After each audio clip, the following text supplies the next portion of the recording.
박윤성 목사입니다. 오늘 묵상할 본문은 시편 1장 1절에서 6절까지의 말씀인데요. 오늘은 1절 한 구절을 봉독하고 함께 묵상하도록 하겠습니다. 보이는 사람은 악인들의 교회를 따르지 아니하며 죄인들의 길에 서지 아니하며 오만한 자들의 자리에 앉지 아니하고.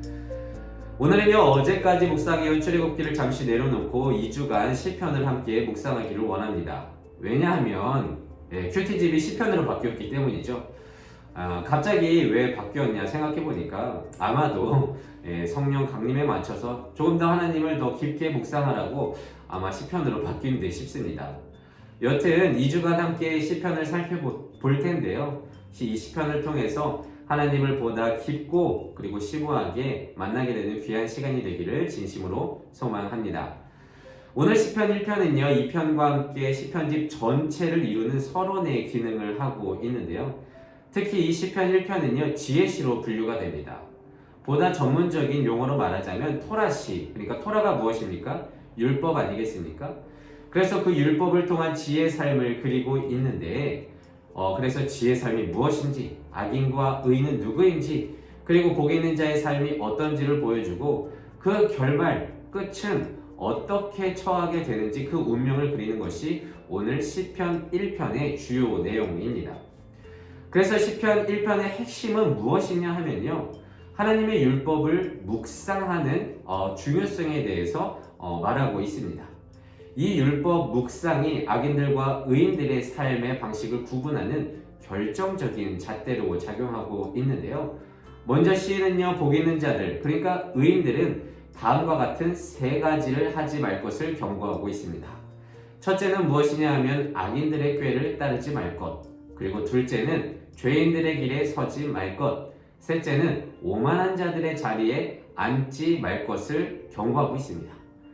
여기서 이 세 개의 동작, 따르고 서고 앉는 모습은요, 삶의 전 영역을 상징하는 것이고요. 또한 우리 인간은 어떤 것에 대하여 점진적으로 따르다가 서게 되고 눌러 앉게 되는 존재라는 것을 지금 말해주고 있는 것입니다. 죄라는 것을 잠시 따라갔을 뿐인데 어느 순간에는 그 위에 서 있게 되고 이제는 결국에는 그 자리에 눌러 앉게 되는, 그래서 죄인들은요, 이 사실을 모른 채 지혜 없이 그렇게 죄를 따라가게 되다가 죄의 자리에 앉게 되고요. 반면에 복 있는 사람들은, 의인들은 그렇게 하지 않도록 주의하라는 것입니다. 또한 복 있는 자들은요, 하나님의 율법을 즐거워하며 주야로 묵상함으로써 그런 죄의 점진성을 파악하고 죄의 자리로부터 벗어날 수 있도록 권면하고 있습니다. 여기서 묵상하다 히브리어로 하가라는 것인데요, 비둘기가 소리를 내는 그런 의성어를 뜻합니다. 그러니까 작은 목소리로 읊조리는 것인데 삶의 전 영역에서 매일같이 말씀을 읊조림으로 말미암아 내가 서 있는 그 위치가 어디에 있는지 인식하도록 하게 한다는 것입니다. 그래서 신명기 11장 19절에서는요, 자녀를 위한 신앙 교육을 이렇게 기록하고 있습니다. 또 그것을 너희 자녀에게 가르치며 집에 앉아 있을 때에든지 길을 갈 때에든지 누워 있을 때에든지 일어날 때에든지 이 말씀을 강론하라.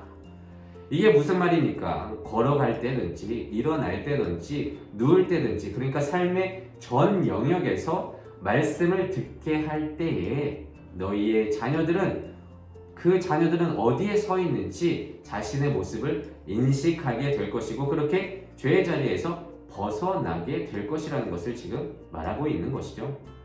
한편 이 시는 두 부류의 삶이 마지막에 어떻게 명확하게 갈리는지를 그리고 있는데요.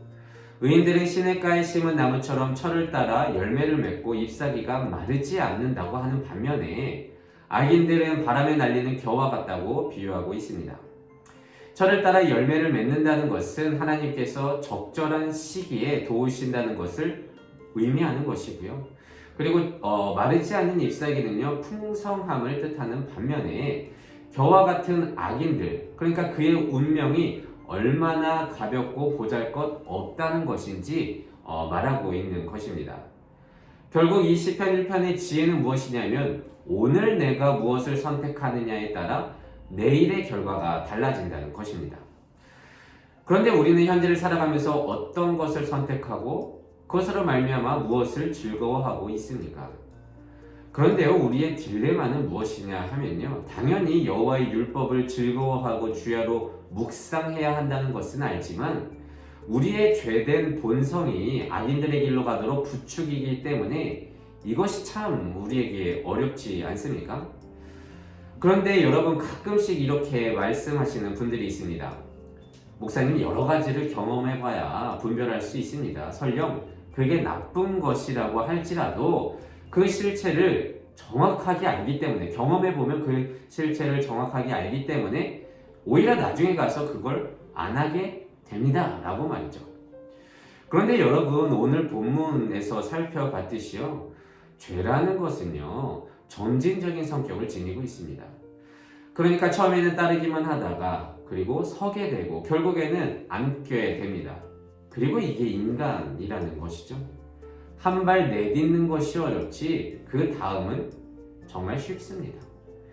또한 여러분, 경험해보지 않은 일들은요 내 머릿속에 없기 때문에 유혹받기 어렵습니다. 이게 무슨 말이냐 하면 한번 경험하면 그 느낌을 알기 때문에 그것을 다시 할 수 있는 가능성은 매우 높다는 것입니다.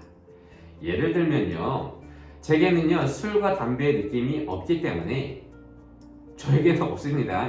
저에게는 술과 담배의 느낌이 없기 때문에 아무리 힘들고 답답해도 술과 담배가 생각이 나지 않습니다. 하지만 경험해본 사람은 그 느낌 알기 때문에 오늘만이야, 오늘 내가 너무 힘들잖아, 답답하잖아 라고 하면서 쉽게 이전의 상태로 돌아가게 된다는 것이죠. 그렇게 쉽게 유혹에 넘어간다는 것이죠. 혹시 여러분, 나는 다르다고 생각하십니까? 만약에 그렇다면 그게 제일 무서운 유혹이자 교만입니다. 그래서 의인들의 길을 유지하기 위해서는요, 삶의 전 영역에서 말씀을 주야로 묵상함으로써 내가 지금 어디에 서 있는지 빨리 파악할 수 있어야 하겠습니다. 또한 그것과 함께 현실적인 조언을 하나 해드리자면요, 그러한 의인들과 그러한 복 있는 사람들의 삶의 방식을 따르는 자들과 어울리도록 하게 된다면 보다 쉽게 그 길을 유지할 수가 있습니다. 여러분, 사람은 자기와 가까이 하는 사람들의 영향을 피할 수가 없습니다. 이런 말이 있죠. 꽃을 묶었던 끈에는 향기가 나고 생선을 묶었던 끈에는 비린내가 난다. 내 의지가 약해서 악의 길로, 죄의 길로 빨려 들어갈 것 같게 되는 느낌이 든다면요, 의인의 자리에 의지적으로 있게, 그리고 그런 사람들과 의지적으로 어울릴 수 있도록 하면 조금 더 보다 쉽게 우리가 복 있는 사람의 길을 걸어갈 수 있다는 것입니다. 그래서 오늘은 이렇게 기도하기를 원합니다. 하나님, 시편의 지혜를 통해서 우리의 인생에는 두 가지 갈림길에서 우리는 무엇을 선택하며 살아야 할지 묵상하고 결단하는 시간을 가져보았습니다. 우리는 당연히 여호와의 말씀을 주야로 묵상하고 즐거워해야 된다는 것을 너무나도 잘 알지만 죄된 본성으로 그것을 선택하지 못하게 되고 결국 후회를 할 때가 얼마나 많습니까? 그런데 하나님, 우리에게 의의 길로 나아갈 수 있도록 삶의 전 영역에서 묵상하는 것을 잊지 않게 하시고, 혹여나 의지가 약한 자들에게는 주의 향기를 뿜어내는 좋은 사람들을 붙여주셔서 의의 길에서 벗어나지 않을 수 있도록 은혜 내려 주시옵소서. 그래서 오늘 한날도 이 말씀을 묵상하면서 승리하며 살아갈 수 있는 우리 모두가 되시기를 진심으로 소망합니다. 기도하겠습니다. 이 세상의 모든 청년의 인생을 사랑하시는 하나님, 감사합니다. 오늘 시편 1편을 통해서 우리가 평생 어떤 삶의 방식으로 살아가야 하는지 그 지혜를 배워보았습니다. 하나님, 의인의 길은 하나님의 말씀을 주야로 묵상하고 내 일상에서 읊조리는 것임을 알게 됐지만 내 죄된 본성이 자꾸 악으로 향할 때가 얼마나 많은지요.